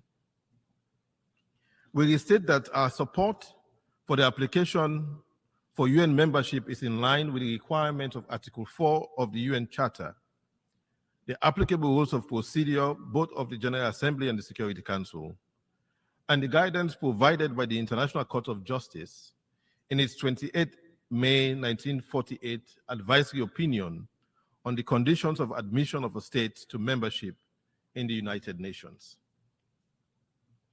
As we also address this question in the context of the ongoing occupation of the state of Palestine, we are also of the view that at this stage of hostilities in the Gaza Strip, an engagement to resolve the 750-year conflict and struggle for self-determination, it is important that the state of Palestine is able to engage on an equal level with its neighbor, the state of Israel, honoring the UN Charter principle of sovereign equality of states. Mr. President, in recognizing the provisions of Article 4.2 of the UN Charter and the failure of the Security Council to recommend the admission of the state of Palestine as a fully fledged member of the United Nations, we welcome the adoption of Resolution ES 10/23, outlining additional rights and privileges of participation of the state of Palestine, commencing during the 79th session of the General Assembly, without prejudice to its existing rights and privileges. Sierra Leone co-sponsored and accordingly voted in favor of the adopted resolution. We wish to particularly highlight operative paragraph 2 of the resolution that recommends that Security Council reconsider the matter favorably. In our view, this would be in line with Article 10 of the UN Charter, which states, and I quote, "The General Assembly may discuss any questions or any matters within the scope of the present Charter and may make recommendations to the members of the United Nations or Security Council." End of quote. It is also in keeping with previous practice of the General Assembly. Mr. President, in addition to what the General Assembly has accomplished through the provisions of Resolution ES 10/23, more concerted efforts need to be made to achieve sustainable and lasting peace between Israel and Palestine, to address the plight of the Palestinian people, ensuring security and stability for the citizens of Israel and Palestine, end the occupation, and institute governance reforms that will strengthen the Palestinian authorities' effectiveness and control over the Palestinian territory. On the ongoing hostilities in the Gaza Strip and other parts of occupied Palestinian territory, Sierra Leone should like to emphasize the following. Firstly, we are deeply concerned about reports of the commencement of military operations in Rafah, which is no longer a threat, but a reality backed by evacuation orders, closure of border crossings, and intensified bombings and incursions. We join the UN Secretary General in noting the human catastrophic consequences of any military operation in Rafah and calling on the parties to come to an agreement. Secondly, we continue to express our strong support for ongoing diplomatic efforts, and we're encouraged by the positive signs of progress in recent days for a negotiated deal that will lead to a ceasefire, an exchange of hostages and prisoners. We urge the parties to the conflict to use this opportunity to engage in good faith to immediately halt the humanitarian catastrophe and for an agreement for a permanent ceasefire. Thirdly, we are appalled by the humanitarian situation in the Gaza Strip. Already, the World Food Programme has indicated that unless there is an immediate, unfettered flow of humanitarian aid into the entire Gaza Strip, there will be full-blown famine in the north of Gaza with a spillover risk in the south. We therefore condemn attacks on UNRWA, including the reported arson attack on its East Jerusalem headquarters. Fourth and finally, we reiterate the call for an immediate and permanent ceasefire in the Gaza Strip and for the resolutions of the Security Council, particularly 2712, 2720, and 2728, and those of the General Assembly, to be fully respected by the parties and implemented, as well as the provisional measures ordered by the International Court of Justice. I thank you. The distinguished representative of Sierra Leone. I now give the floor to the distinguished representative of Namibia.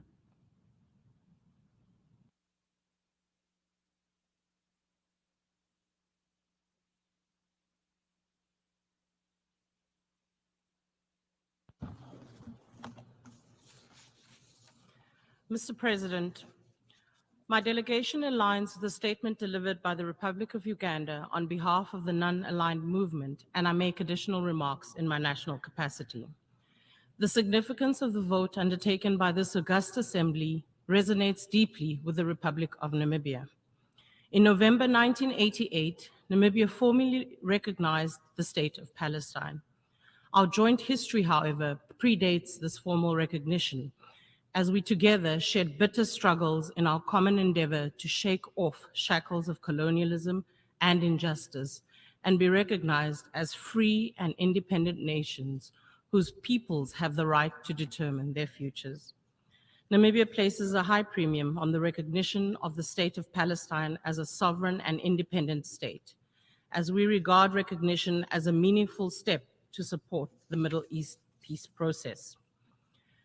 As the most representative global institution, the United Nations General Assembly has unanimously shown the desire of the majority of the world's countries to see Palestine take her rightful place among the family of nations. The General Assembly, based on its broad-based representativeness, has sound reasoning for requesting the Security Council to reconsider any decisions or resolutions it fails to adopt, especially when such decisions or resolutions are in fact supported by the majority of the Council's membership, save for the unilateral use of the veto as an impediment to the will of the majority. Mr. President, I speak today before an assembly that has repeatedly affirmed the inalienable right of Palestine to self-determination. I address an assembly that has consistently called for full implementation of resolutions pertaining to the exercise of the right to self-determination and independence as enshrined in the Charter of the United Nations.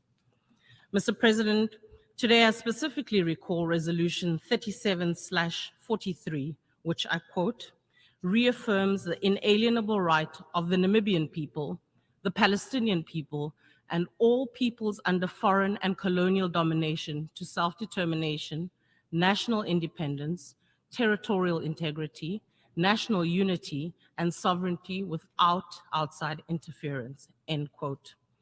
Despite its adoption in 1982, together with several resolutions pertaining to the question of Palestine, there is a continued attempt to circumvent the realization of the right to self-determination for the Palestinian people.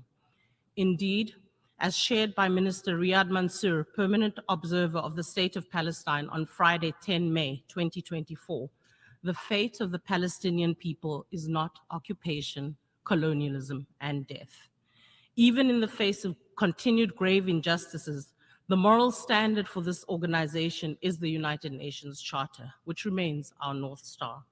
The Charter continues to be the glue that binds us, and it is within the ambits of the Charter that we find grounds for the legitimate struggle of the Palestinian people. Settlement expansion, annexation, occupation, and attacks on civilian population and infrastructure remain flagrant violations of international law. Namibia will therefore continue to support efforts geared towards peace building and laying the ground for confidence building as a commitment towards the two-state solution. This is because we firmly believe that the absence thereof creates an environment conducive for war to fester. Our reference point for injustice in the Palestinian case is the 15th of May, 1948, when the Nakba commenced. 76 years later, this historical injustice is marked by compounded tragedy. The consideration of Palestine's admission must remind us of our collective obligation to bring an end to illegal occupation and the wrongful acts that emanate from its continuation. This assembly bears a special responsibility for the decolonization of Palestine, and it remains the primary responsibility of the UN to ensure the dismantling of the illegal occupation, forced displacement, and continued humanitarian catastrophes in the state of Palestine. The adoption of Resolution A/ES10/L30/Rev1 by a majority vote in this assembly reaffirms the commitment of states to the letter and spirit of the Charter, whose provisions assert the duty of states to promote their joint and separate action, the realization of the principle of equal rights and self-determination of peoples. Namibia continues to make an appeal that the Palestinian people be allowed their right to determine the destiny of their territory. Prolonged occupation does not by any means legitimate the actions nor serve as a tacit acceptance for breaches of internationally wrongful acts. As Namibia, our own quest for freedom and independence was not a selfish quest, only to bring about a new beginning for our people. It was a quest supported by large tracts of the international community. Underpinned by your solidarity, we gallantly demonstrated that illegal occupation can be fought and self-determination can be attained. It's for this reason that Namibia remains anchored in her principled commitment to ensuring the realization of the right of the Palestinian people who have consistently pursued liberty, justice, and freedom by legitimate means. I thank you. I thank the distinguished representative of Namibia. I now give the floor to the distinguished representative of Ecuador.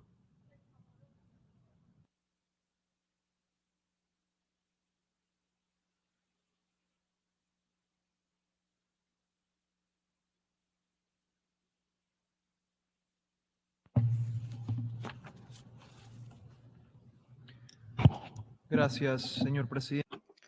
Thank you, Mr. President. 3 weeks ago, on the 18th of April, once again, Ecuador's vote in the Security Council demonstrated our commitment to the Palestinian people and reaffirmed the recognition of the State of Palestine, a country my country recognized 14 years ago. Historically, Ecuador has supported the Palestinian people in their legitimate right to have a state free from foreign occupation, and we have supported processes leading to self-determination and full independence in accordance with the founding principles of international law and the UN Charter. On the 24th of December 2010, Ecuador recognized Palestine as a free and independent state within the pre-1967 borders. Subsequently, in 2012, Ecuador co-sponsored and voted in favor of the resolution in which the General Assembly granted the status of observer state to Palestine. And since 2014, Ecuador and Palestine have maintained embassies in each other's respective capitals. Mr. President, my country hopes that soon the conditions will be ripe which will make it possible for the Security Council unanimously to recommend Palestine's admission, and then this General Assembly also unanimously will finally admit the State of Palestine as a full-fledged member of this organization in accordance with the provisions of the UN Charter. The international community, including my country, supports a peaceful, negotiated, definitive, and just solution to the Palestinian question with two states, Palestine and Israel. The admission of Palestine as a member of this organization is consistent with this desired two-state solution, and it will be an important step forward to becoming a reality. Finally, thank you. I thank the distinguished representative of Ecuador. I now give the floor to the distinguished representative of Cambodia.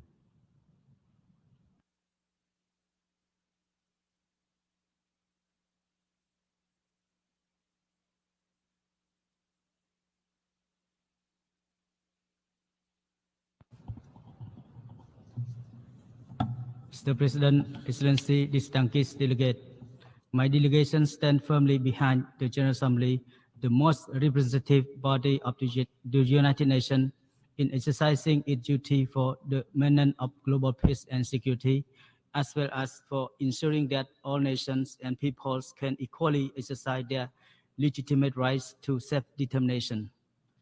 As a humanitarian catastrophe is unfolding in Gaza, and a humanitarian ceasefire is urgently needed, my delegation joins others in supporting and echoing the United Nations Secretary General appeal to all parties concerned to fulfill their obligation under international humanitarian laws and remains engaged in constructive dialogues to stop the ongoing bloodshed and prevent further escalation into a regional war. Cambodian call for utmost and genuine efforts to resolve the protracted Israeli and Palestinian conflict through diplomacy and peaceful means, starting with a permanent ceasefire agreements in order to bring lasting peace to the region. Mr. President, it is high time for the international community to support the state of Palestine in its quest for self-determination, national independence, and sovereignty. As a co-sponsor, Cambodia welcomed the adoption of the draft resolution on admission of new members to the United Nations last Friday, which is very crucial for enabling full representation of the Palestinian people on the global stage. Cambodia consistently supports the creation of an independent state of Palestine based on its 1967 border and a two-state solution in accordance with the relevant United Nations resolutions. In this spirit, Cambodia supports the rise of the state of Palestine to become a full member of the United Nations. We believe that engendering effective implementation of a two-state solution would allow the people of Palestine and Israel to live side by side in peace and good neighborliness. Cambodia sees no other ways on these issues. In conclusion, my delegation wishes to emphasize the significance of upholding and the principle of equal mutual respect and tolerance as the bedrock of a peaceful coexistence, peace and progress in the entire regions. I thank you, Mr. President. I thank the distinguished representative of Cambodia. I now give the floor to the distinguished representative of Guyana.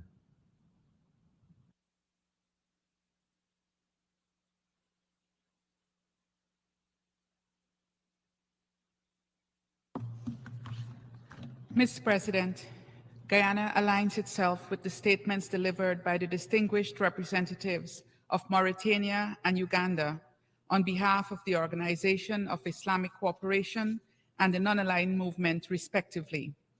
I take this opportunity to offer further reflections in my national capacity. At the outset, allow me to express Guyana's appreciation to the member states of the General Assembly for their overwhelming support of the draft resolution adopted last Friday for enhancing the participation of the State of Palestine in the work of the General Assembly.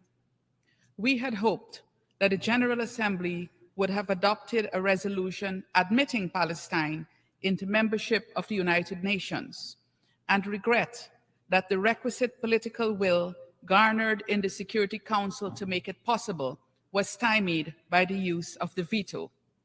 However, there is good reason to be hopeful. The resolution adopted last week was supported by 143 countries, more than the number required for membership. This sends a clear message to the world that the General Assembly has determined that the State of Palestine qualifies for membership of the United Nations pursuant to Article 4 of the Charter, and that the General Assembly is ready to welcome Palestine as an equal member. Guyana hopes that a recommendation for the Security Council to favorably reconsider the application will be acted upon with the urgency it deserves. As a member of the Security Council, Guyana would, again, vote in favor of a resolution recommending Palestine's admission to the United Nations. Collectively, our strident efforts must continue until we correct the 75-year-old injustice against the Palestinian people. Mr. President, dear colleagues, the current state of the Israeli-Palestinian conflict must be a cause for our collective concern. When examined through the lenses of the United Nations' three pillars of human rights, sustainable development, and peace and security, an extremely worrying trend becomes clear. It is a trend of attempted domination and control of one people by another, in contradiction of the principles and purposes of the United Nations Charter and against the dictates of international law.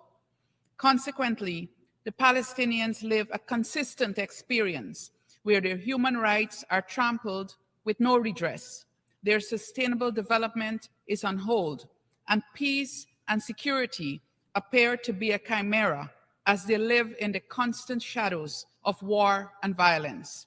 Let us be clear. This situation existed decades before 7th October. Indeed, according to the United Nations, 2023 was well on track to be the deadliest year for Palestinians before that fateful day. But as we contemplate the war, which began with the horrific attacks on Israel on 7th of October, these truths are borne out with unfortunate precision.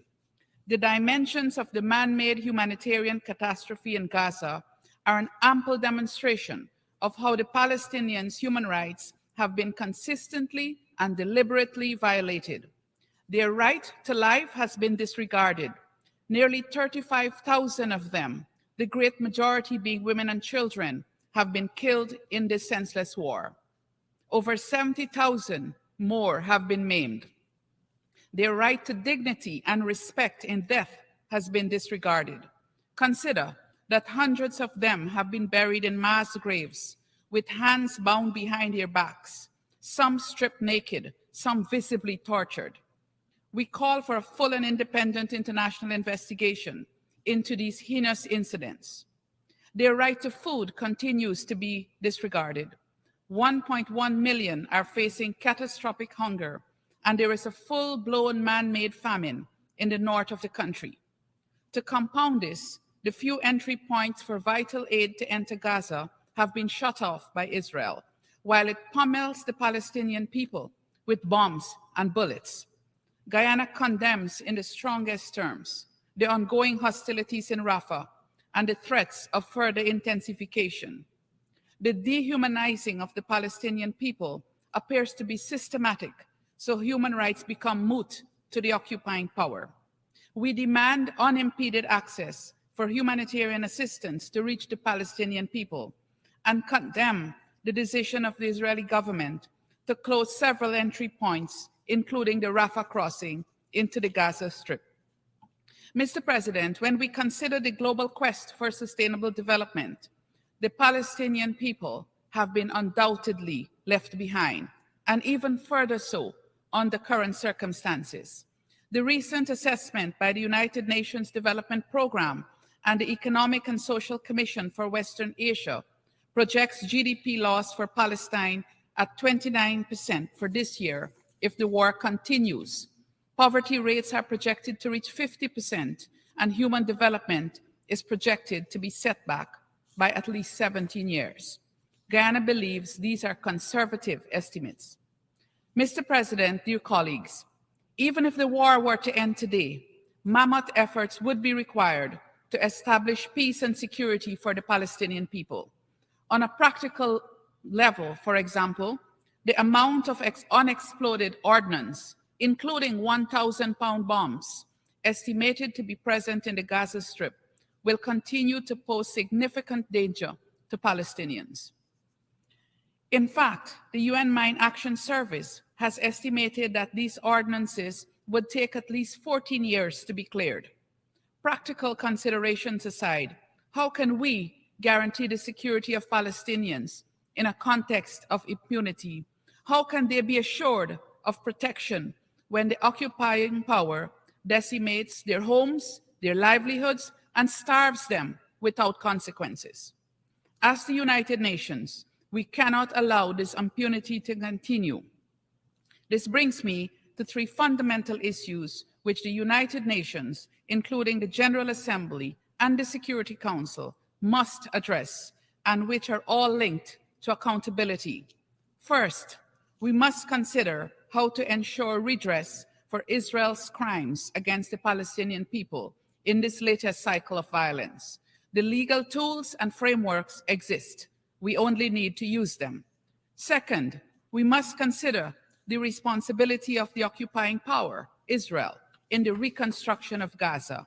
And third, we must consider how the prolongation of this conflict and the impunity with which the atrocities against the Palestinian people have been carried out have injured the image of the United Nations, and we must take steps to correct this. Mr. President, dear colleagues, the war in Gaza must end now. There must be an immediate ceasefire. Hostages in Gaza and Palestinians illegally detained in Israel must be released now. This is the collective call of the international community. The Israeli-Palestinian conflict must be resolved now. This is also our collective call. However, Israel cannot be given the prerogative of deciding the terms of the resolution of this conflict. The Palestinian people must exercise their inalienable right to self-determination. Finally, Guyana urges this General Assembly to redouble its efforts to safeguard and protect the human rights of our Palestinian brothers and sisters, to ensure that they are not left behind in the global quest for sustainable development, and to ensure that they can live in peace and security alongside the State of Israel as envisaged in the two-state solution.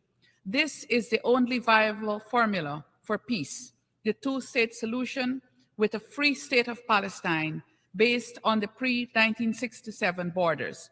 The time is now to implement it. I thank you.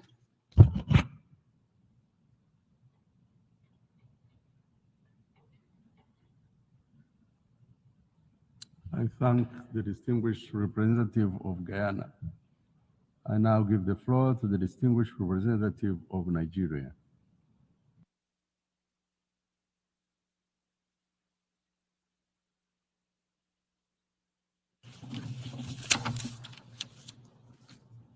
Mr. President, Excellencies, and dear colleagues, my delegation aligns with the statement delivered by Uganda on behalf of the non-aligned movement and Mauritania on behalf of Organization of Islamic Cooperation, and would like to make the following remarks in our national capacity. At the outset, my delegation would like to commend Mr. President for the resumption of the 10th Emergency Special Session on the situation in Palestine and Gaza Strip to discuss an important issue bordering on freedom, self-determination, peace, and security. My delegation welcomes the adoption of the resolution, admission of new members to the United Nations last Friday by an overwhelming majority of member states, which shows the inalienable rights of the State of Palestine to statehood, freedom, and self-determination. Nigeria supports the process for the attainment of Palestinian statehood, its admission and full membership in the United Nations.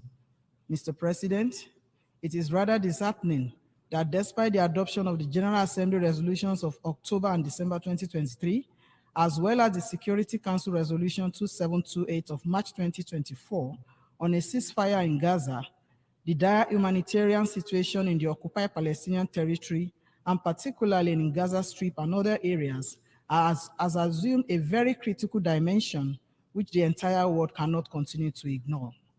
The daily increase of displaced persons and shortage of humanitarian supplies due to impeded access have greatly impacted on the people, exacerbated the humanitarian catastrophe in the region, and has increased civilian casualties.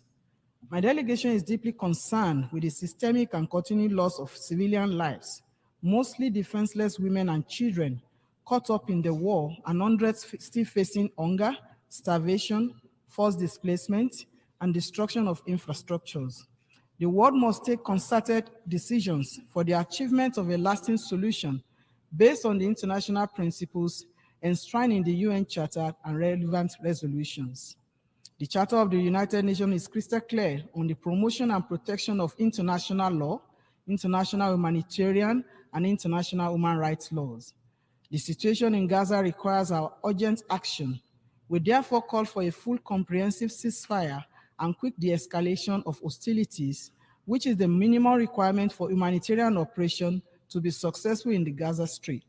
This seeming permanent cycle of violence needs to be broken. It is very unfortunate that the draft resolution calling for the permanent membership of the State of Palestine was defeated by a veto cast by a permanent member of the Security Council. It is imperative to note that the denial of the rights to Palestinian statehood will indefinitely prolong the conflict, and a one-state solution with huge Palestinian population inside that state without any real sense of freedom, rights, and dignity will be inconceivable. The only way to address the legitimate aspiration of both Israelis and Palestinians is through this two-state formula.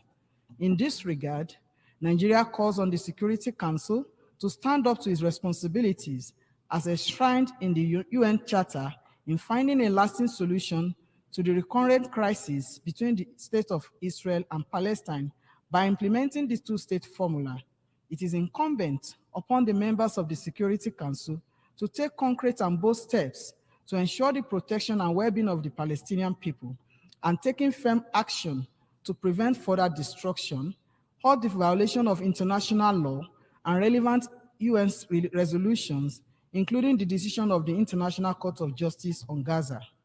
We would like to commend the continuous humanitarian support services rendered by the United Nations Relief and Works Agency, UNRWA, and therefore urge member states, UN agencies, international community, and organizations to provide the agency with sufficient and predictable funding to enable it to continue its vital role, which is not only limited to providing humanitarian and basic services to Palestinian refugees, but also enhancing stability in the region.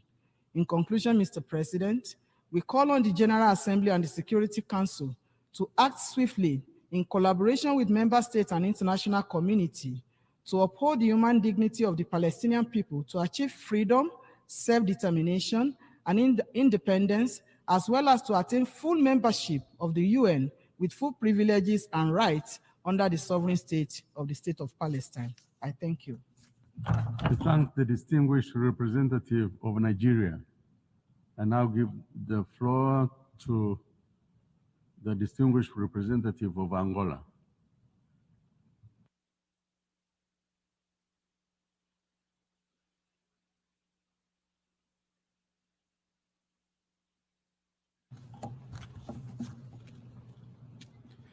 Mr. President, Excellencies, this delegation aligns itself with the statement delivered by Uganda on behalf of a non-aligned movement.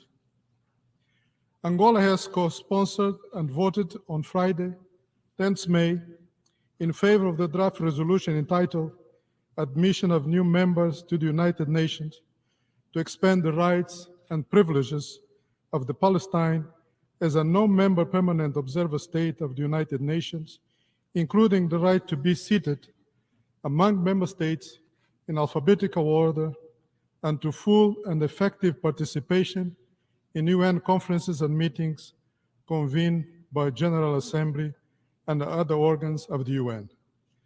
The vote reflected the overwhelming support for full membership of Palestine in the United Nations.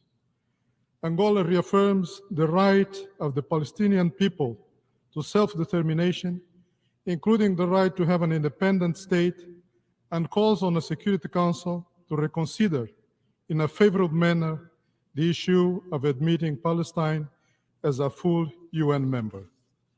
Mr. President, the resumption of the 10th Emergency Special Session of the UN General Assembly on illegal Israel actions in occupied East Jerusalem and the rest of the occupied Palestinian territory comes at a challenging and complex international context when we are witnessing the increase of violence in the Middle East since the attack on 7 October 2023 and a humanitarian catastrophe that is taking lives of innocent civilians every day, including women and children. We condemn, once again, terrorism in all its forms and manifestations, regardless of its motivation or actors. Although Israel has the right to defend itself and protect its citizens, its disproportionate reaction in the Gaza Strip has already caused more than 35,000 deaths, 78,000 injuries, and 1.7 million inhabitants, that is 75% of the population, internally displaced. These numbers are increasing rapidly as Israel moves forward with its ground invasion plans of Rafah. History will condemn us in the future if we maintain a complicity silence today and do nothing to end this massacre of civilians in the Gaza Strip. This humanitarian situation requires a collective, united, and immediate response from the international community. Angola defends the immediate end of Israeli military intervention, the establishment of a lasting ceasefire, the unconditional release of all hostages, and restricted access to medical and pharmaceutical assistance in accordance with the principles of human rights and international humanitarian law. For His Excellency João Manuel Gonçalves Lourenço, President of the Republic of Angola, and I quote, "The United Nations, namely its Security Council, must take concrete steps to implement its own resolutions, which reflect the expressed will of the overwhelming majority of its member states by creating the independent and sovereign state of Palestine." End of quote. In his opinion, this is, I quote, "the only way to put a definitive end to this old and very violent conflict, placing the two peoples, Jewish and Palestinian, and the two states of Israel and Palestine living side by side in peace and harmony, cooperating in a normal way as it is supposed to happen between neighboring countries that share common borders." End of quote. Mr. President, the crisis in Gaza Strip represents a serious risk of spilling over and turning into a regional conflict with unpredictable consequences and dangerous implications for international peace and security. All parties must exercise restraint and respect the norms of international law and recognize that the only way to achieve lasting peace in Palestine is through dialogue and the peaceful settlement of disputes. The role of UN remains fundamental in the search for universal solutions based on the principles of its charter, which mandates the UN and its member states to maintain international peace and security, uphold international law, collaborate in resolving international problems, and improving respect for human rights. The Israeli-Palestinian conflict is yet another test to multilateralism as a mechanism for resolving the intricate international challenges we face today, and demonstrates the urgent need to reform the UN system, especially its Security Council, to make it more effective, representative, and inclusive. I thank you. I thank the distinguished representative of Angola. We have heard the last speaker in the debate on this item for this meeting. We shall hear the remaining speakers this afternoon at 3 p.m. in this hall. The meeting is adjourned.